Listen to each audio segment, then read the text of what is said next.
que le diable est furieux parce qu'il lui reste peu de temps. Et maintenant, il combat pour amener à lui ceux qui normalement sont appelés. Les Écritures nous disent qu'il y a beaucoup d'appelés, mais il y a très peu d'élus. Pourquoi il y a beaucoup d'appelés? Parce que Christ, quand il a gagné le combat à la mort, contre la mort, d'accord, il a remporté pour chacun d'eux. Donc chaque jour, mon ami, sache que quelqu'un a payé son sang pour toi et que tu mérites soit de vivre dans la victoire, soit de vivre dans la défaite.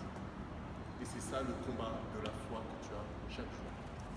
Satan va te tenter pour que tu perds confiance en ta foi et que tu perds confiance au salut que tu as reçu il y a 2000 ans en Jésus-Christ.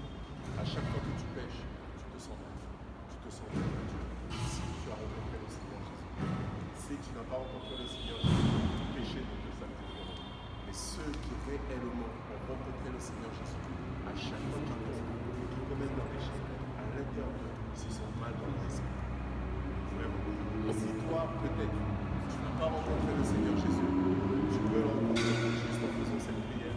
Seigneur, je renonce à mes péchés. Je te donne ma vie.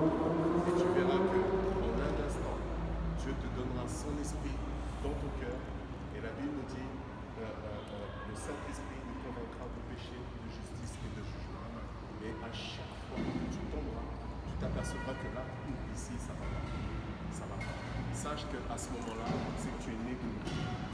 Tu es né de nouveau. Si tu ne ressens aucun mal quand tu fais le mal, tu n'es pas né de nouveau. Si tu te sens mal quand tu fais le mal, tu es né de nouveau. Ça veut dire que tu fais quelque chose contre ta nouvelle nature. Vraiment. Il y a un combat, les amis. Et ce combat, c'est pour moi. Plus qu'une médaille qu'on peut donner à des hommes.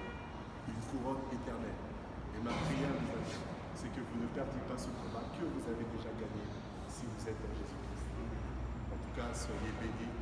Vous êtes talentueux, vous êtes jeunes, vous êtes beaux, vous êtes gentils. Vous avez tous les amis pour réussir. Je prie pour que le Seigneur demeure avec vous et que votre vie soit bénie et que vous continuez à donner ce témoignage-là de caractère et de bon caractère. Le reste, c'est Dieu qui va rajouter. Soyez bénis.